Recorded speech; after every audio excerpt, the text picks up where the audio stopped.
السلام عليكم ورحمة الله وبركاته. بسم الله الرحمن الرحيم. الحمد لله رب العالمين والصلاة والسلام على نبينا محمد وعلى آله وأصحابه أجمعين تبعهم بإحسان إلى يوم الدين أما بعد. So inshallah this is our third majlis, third halaqa of the fiqh of fasting. Inshallah we're going to end by this because usually the last chapter they talk about is Iʿtikāf. And the reason talk about Iʿtikāf in this chapter of fasting is because the Prophet ﷺ, it was his habit to do Iʿtikāf in Ramadan. Initially the Prophet ﷺ, the reason he did Iʿtikāf is because he was really looking for Laylatul Qadr. He wanted to look for Laylatul Qadr. And so some narrations mention that he first did Iʿtikāf in the first 10 nights, and then he did Iʿtikāf in the middle 10, and then in the end he made Iʿtikāf. And then he made the Iʿtikāf in the last 10 nights, and he told them, seek Laylatul Qadr, right, in the last 10 nights. And so the Prophet ﷺ, it's habit to do the Iʿtikāf in the last 10 nights because he wanted to make sure that he would hit that night. Now, yes, we do have a common, and I have to say it's a common misconception, that the Laylatul Qadr is on the 27th night. But the Prophet ﷺ did not say that. Yes, it was revealed to the Prophet ﷺ at one point when it was, and he had come out to tell the companions. But what happened was that there were two of the companions who had a dispute in the masjid. And so by the time things settled down, Allah subhanahu wa ta'ala removed that knowledge. And so the Prophet ﷺ said, it was removed, and perhaps it is khair, it's good. Right? And so he said, seek it on the odd nights. But if you look at the Prophet ﷺ, he wanted to do all 10 to make sure he achieved it. So we really don't know what day it is. It could be on an odd night.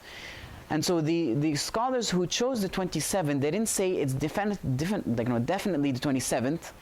They were saying it is most likely, the most hopeful night is the 27th. And so really we should strive all 10 nights, even in odds. If we can't, we don't have the ability to, then strive at least the odd nights. If you can't, then make it try to pick as much as you can, right? If absolutely you can't do anything, then maybe if your only hope is 27th, we ask Allah subhanahu wa ta'ala to reward us with that night. But even the companions anhum, they differ on what night it is. So some said it's 21st, some said it's 27th. We have all these different narrations, wallahu alam. Yes? I think you skipped the chapter. What did I skip? Did I skip voluntary fasting? No, we did voluntary fasting last week. Last week we did voluntary fasting. We did. Yes? What's the, because I heard one of the opinions that about even an off, because we don't know the last 10 days until the Ramadan ends. Is that, or does it start? And so here's, it can get a bit more complicated because based on the hadith, so some narration it says 7 days remaining of Ramadan. Or 5 days remaining of Ramadan. And so they said, you don't know then really which day it is except if you wait until Ramadan ends. But then the other thing is that comes in sometimes is some of the scholars talk, well, what if we're not sure that we started on the right day or not, and they have all these aspects they bring into it. But in the end, the entire gist of it is the best thing, the safest thing to do. The sunnah of the Prophet ﷺ was that he exerted his effort in all 10 nights. Okay? And so he would do Iʿtikāf. And so this is why they put the chapter of Iʿtikāf, Wallahu A'lam, in the chapter of Siyam. And so the author said, Rahimullah, Imam Abdul Rahman al-Ba'li, in Bidayat al-Abid, he said, فَصْلٌ الْإِعْتِكَافُ وَالْإِعْتِكَافُ سُنَّةٌ كُلَّ وَقْتٍ. So he said, he started with the Iʿtikāf. So what does the Iʿtikāf linguistically mean? So we have the linguistic meaning, and then we have the the Islamic aspect of it, it's called istilah, which means the I guess the legal definition of it. So what does Iʿtikāf mean in Arabic language? ما هذه الأصنام التي أنتم لها عاكفون, right? What are these statues that you are عاكفون upon? So what does the Iʿtikāf mean linguistically?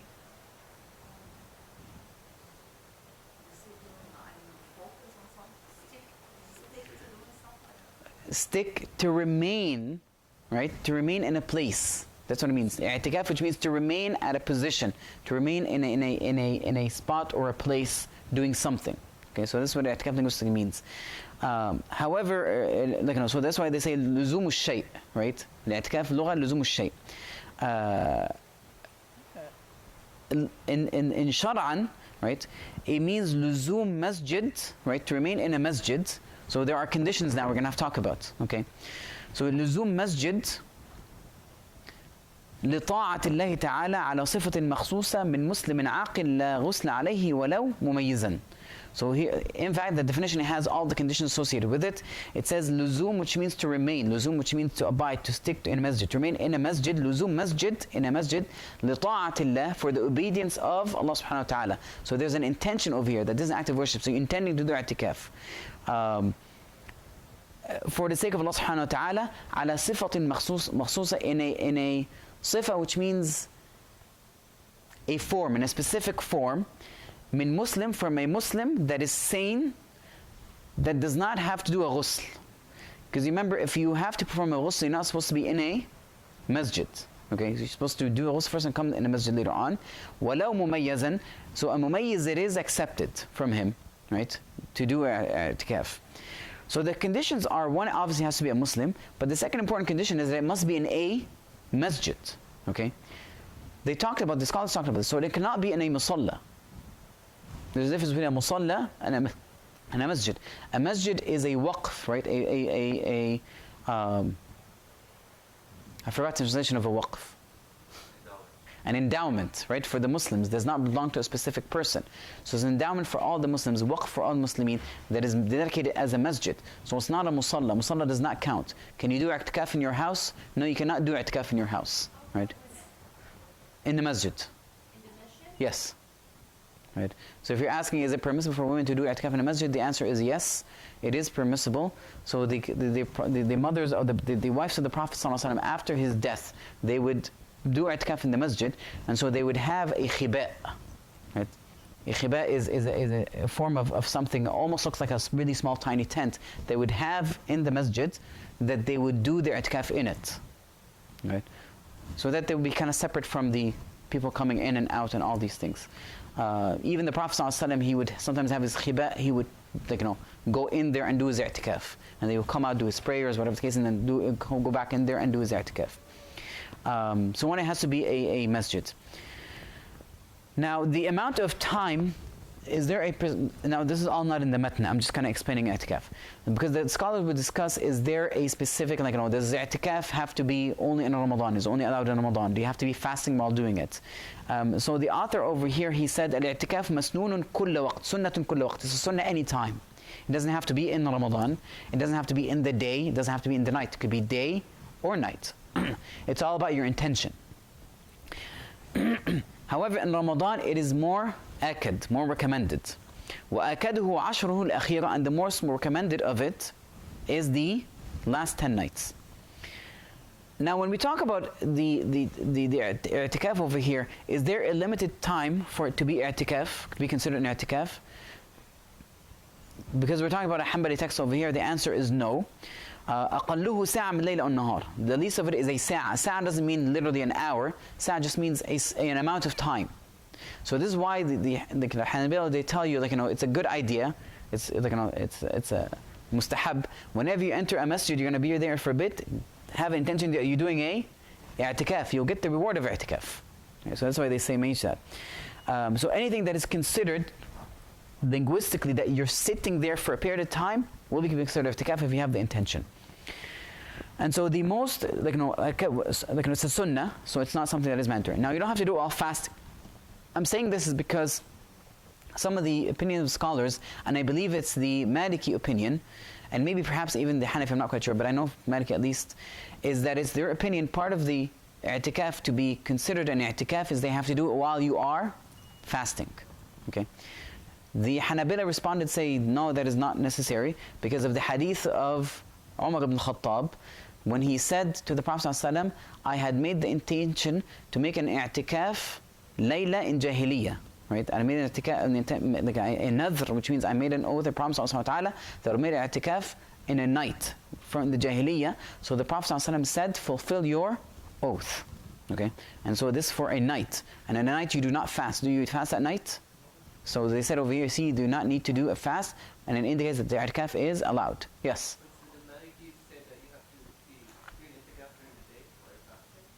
So obviously, if you're fasting, you only can do it when?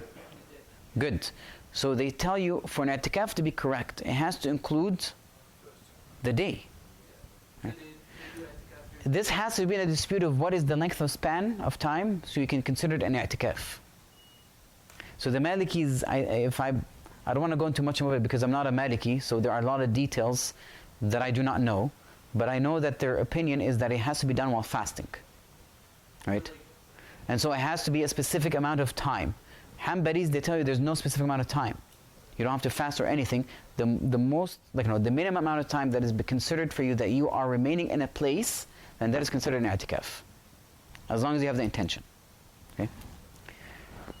Alright. وَشَرْطُهُ, so the Imam said وَشَرْطُهُ, right? For the i'tikaf, وَشُرِطَ لَهُ, sorry. He said وَشُرْطُهُ.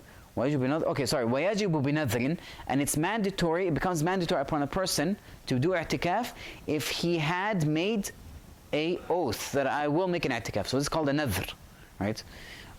So it becomes obligatory upon you to make that nadhr.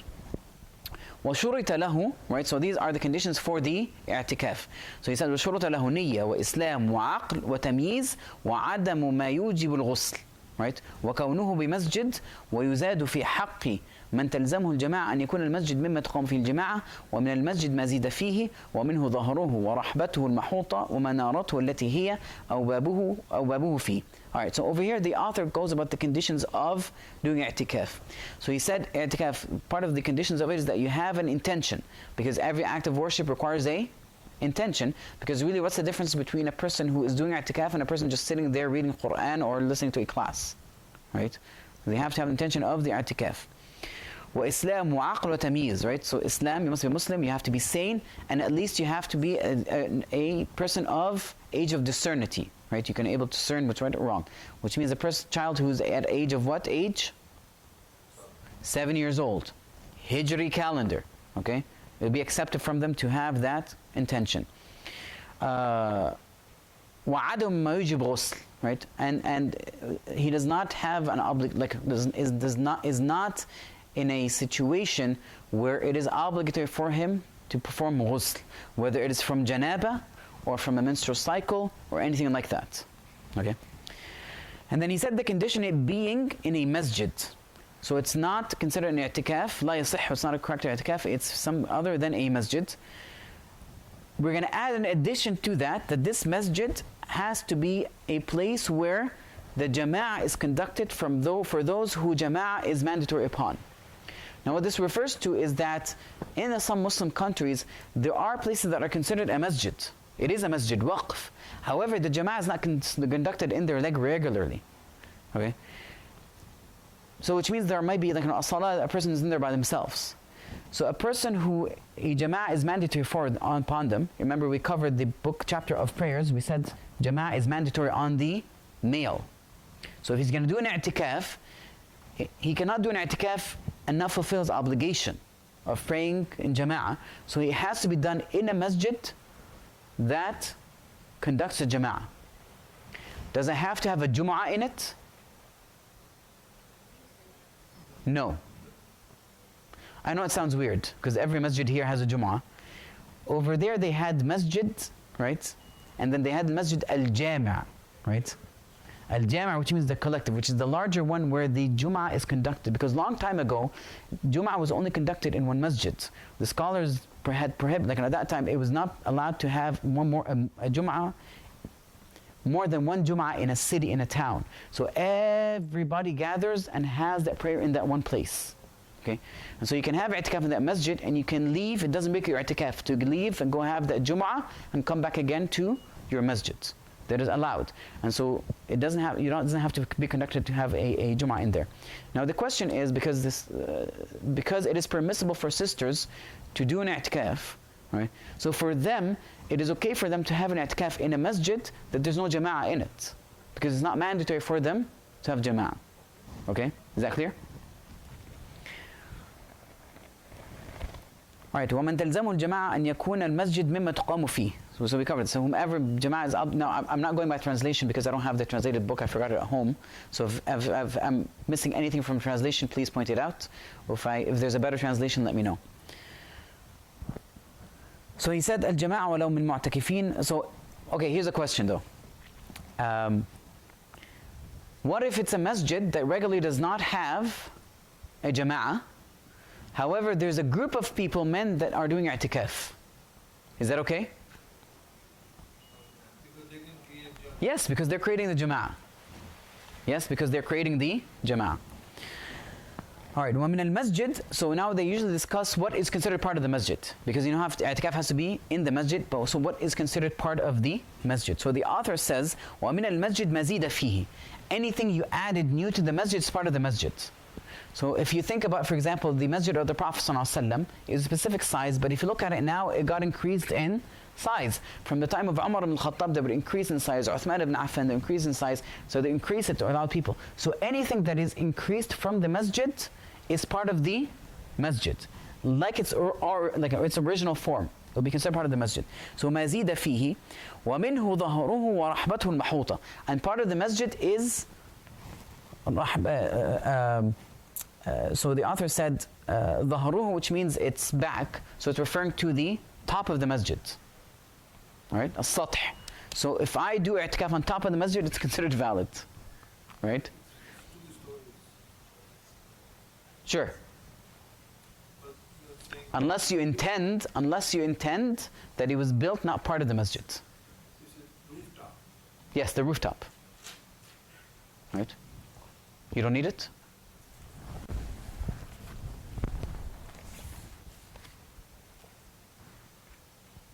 All right, includes its roof. Okay, so it said its roof is part of it because in Sharia, usually whatever is above the building is part of the building. It's considered part of the building. And so the author later on, he said, let me read this in Arabic first. So he said, وَرَحْبَتُهُ الْمَحُوطَ بِهِ. So he said also the courtyard, however the condition, it has to be fenced. If it's fenced, then it's part of the masjid. So the courtyard is considered part of the masjid if it's fenced. If it's not fenced, then it really doesn't end, right? Because there's a lot of huge space. وَرَحْبَتُهُ الْمَحُوطَ بِهِ وَمَنَارَتُهُ. Right? So the author said, وَمَنَارَتُهُ الَّتِي هِيَ أَوْ بَابُهَا فِيهَا. So he said the minaret which either it or its door is within it. Okay? So the menorah, the door is going into the masjid type of deal, right? You're climbing from it inside, you're going to the menorah on top, so that's considered part of it. All right, so the author later on went on and says, وَمَنْ نَظَرَ الْإِعْتِكَافِ أَوْ الصَّلَاةِ فِي مَسْجِدٍ غَيْرِ مَسَاجِدِ الثَّلَاثَةِ.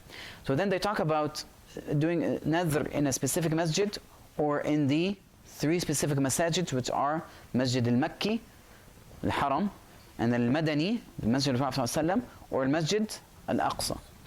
So he said, whoever vows, so you take an oath or a vow to make an i'tikaf or perform a prayer, right? من اعتكاف أو الصلاة في مسجد غير الثلاثة, in a masjid other than the 3 masajid, then it is permitted فله فعله في غيره, then he's permitted to do in any different one.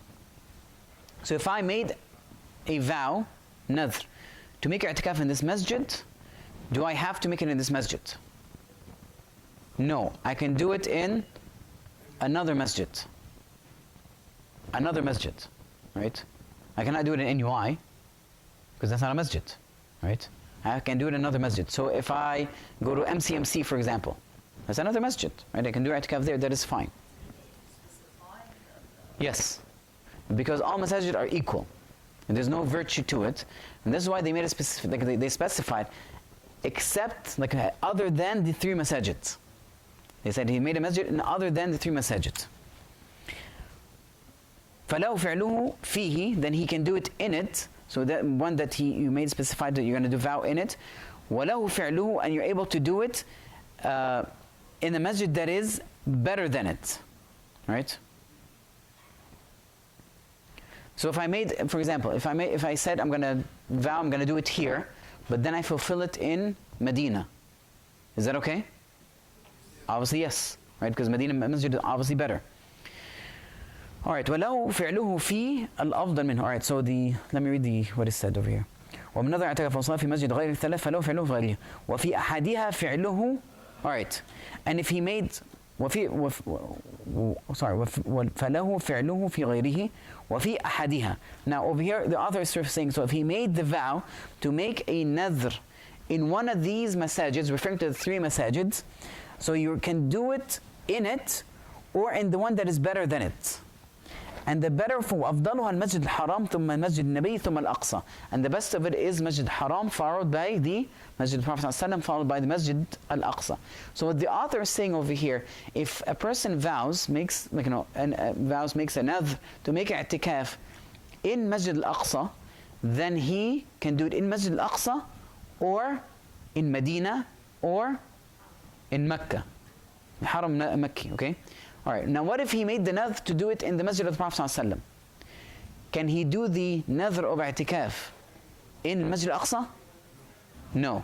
Either in it or better than it. Then he goes to Mecca or in Medina. It's fine. So he can do it in Medina or he can do it in Mecca. Is that clear? All right. All right, now the author says, وَمَنْ اعْتَكَفَ مَنْذُورًا مُتَتَابِعًا لَمْ يَخْرُجْ إِلَّا لِمَا لَهُ بُدَّ لَهُ مِنْهُ وَلَا يَعُودُ مَرِيضًا وَلَا يَشْهَدْ جَنَازَةً إِلَّا بِشَرْطٍ. So the author over here says, now in a case for a person who vows to make i'tikaf. Now you have to, the reason they talk about this, because it means when you make a vow, you have to fulfill that vow. Or else you have to do a kafarat yamin, right, an expiation. Yes? Sorry? Because we're talking about chapter of i'tikaf. Yeah, so for example, Umar ibn Khattab, in the time of Jahiliyyah, he had made a vow to make i'tikaf at night in one of the masajids. And so the Prophet ﷺ said, fulfill your oath.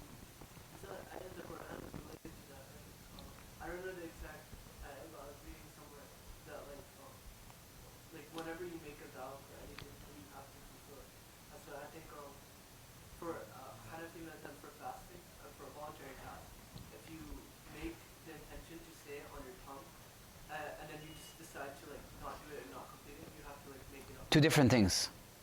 There's a difference between a vow and you're just doing regular sunnah. So this is a Hanbali school of thought. We talked about this before. If you start a sunnah, right, if you break it, you don't get a sin. If you decide to cut in we talk about this when you're fasting. So for example, I'll come in the morning, right, and I intended to fast, a nafl fast. But then later on I changed my mind, can I break my fast? Yes, you can. Is it haram? No, it's not. Do I have to make it up? No, you don't. All right. Yes, in other schools of thought, so specifically the Hanafi school of thought, they say if once you intend a nafl, you have to complete it. No, I'm saying, is it based on the same ayah? No, it's not based on the same ayah. So there's a couple of ayahs, right? وَمَا نَذَرْتُم مِّن نَذْرٍ, right? Whatever oath or vow that you took, and then you fulfill it, then you be rewarded for it. But then there's also another verse in the Quran that Allah subhanahu wa ta'ala praise those who fulfill their nadhr. But you have to fulfill it, because when you make a vow, you make it obligatory upon yourself. So now it becomes obligatory. You have to do it. If you don't, then it's a sin. Now, you can expiate it by doing a kafara. Is that clear? Don't confuse both. This has nothing to do with this. All right, وَمَنْ نَذَرَ الْإِعْتِكَافَ أَوْ صَلَاةً فِي مَسْجِدٍ. We mentioned that. So he said, so specifically those who had vowed that they would make an i'tikaf, they have to fulfill it. So some people will make this vow of doing i'tikaf nadhr in a specific way. So for example, they'll say, I made a vow that I'll do i'tikaf for 3 days. Okay? This is different than I'll make an i'tikaf 3 consecutive days. Because now I added the condition. So if I say i'tikaf 3 days, I can do them 3 separate times. Okay? Now when I say a day, right, am I referring to 24 hours or from sunrise to sunset? If I'm referring from sunrise to sunset, I have to be in my i'tikaf before Fajr, so I can fulfill my oath. And I do not come out until after Maghrib. So this specific section is talking about fulfilling that vow, because unless you fulfill it, so this is talking about it. So this is why the author said, so whoever over here made an i'tikaf out of a vow, right? متتابعا, right? Consecutively, he does not go out of it إلا لما له بد. He should not exit the is necessary. So how did they translate over here? So whoever makes a continual i'tikaf due to a vow is not to leave except out of necessity. Right? So necessity they refer to is, for example, you need to go to the washroom. That's a necessity. You don't have food, you need to go get food. You go out and you come back. Okay, so that's necessity. And so they said out of necessity, ما له حاجة لا يخرج إلا ما له بد, with necessity منه ولا يعود مريضا ولا يشهد الجنازة إلا بشرط. And he does not visit, so they're not visit to sick nor attend a funeral unless they have stipulated it into their oath. Right? They place a condition. Oh Allah subhanahu wa ta'ala, I vow to make i'tikaf, right, and not leave except, so except that I would be, go visit, for example, a sick person, or go follow a funeral, or stuff like that, right? So you can make a stipulation into your vow. إلا بشرط ما لم يتعين عليه كإنقاذ غريق. Now there is an exception, of course. Sometimes you have to leave because it's now mandatory. For example, for you to save somebody's life, you have to, there's something happening outside. To save them, you have to leave your i'tikaf. Then this is not in it. That's does not break your i'tikaf, because it's mandatory for you to go save them now and you come back. Alright, ويبطل بالخروج من المسجد لغير عذر. So your i'tikaf, if you made a vow that is to do i'tikaf, that is nullified. So the i'tikaf is nullified بالخروج من المسجد لغير عذر. Leaving the masjid is nullified by leaving the masjid without excuse. Okay. Now what if you leave forgetting, just kind of step outside and you forgot? Does it break your i'tikaf? No, it doesn't. Okay. Now it's also ويبطل also الاعتكاف بنية الخروج من المسجد ولو لم يخرج. Even if you intend that I'm going to leave the masjid, right? My i'tikaf is done. This is just an intent. I'm going to leave. Then it does break his i'tikaf. Because remember, i'tikaf is by intention, and it also breaks by intention. Even if they do not. Also, it's broken by intercourse and ejaculation due to intimate acts. Okay.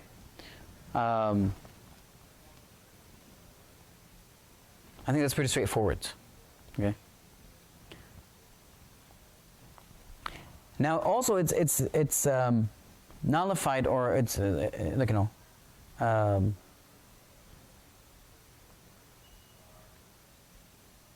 or invalidated, I'd say, right?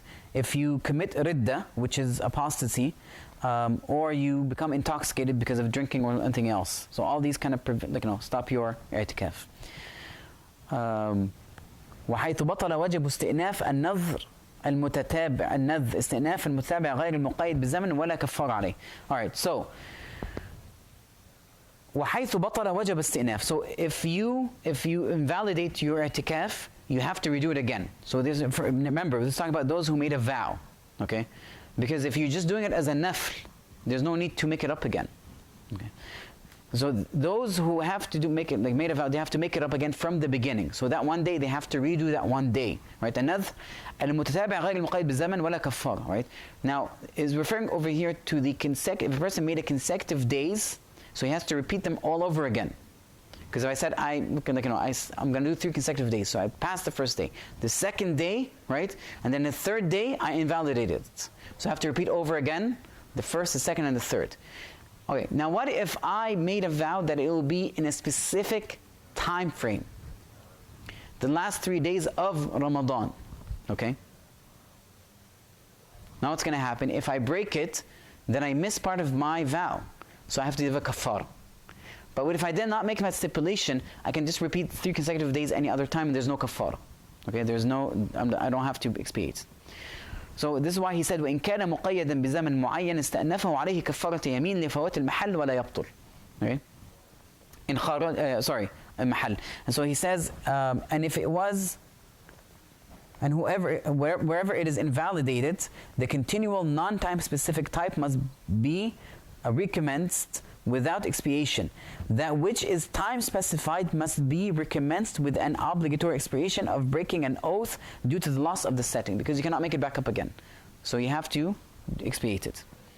All right, now the author says these are the things now that do not break your اعتكاف. ولا يبطل الاعتكاف إن خرج المعتكف من المسجد لبول أو غائط أو إتيان بمأكل ومشرب أو لجمعة تلزمه.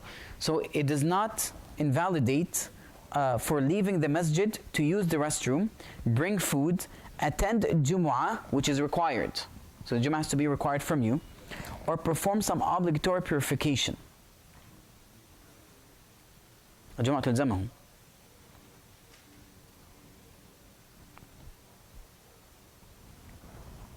So over here it's talking, referring to like, you need to go make wudu, because wudu is not happening in the masjid, right? It's outside usually the masjid.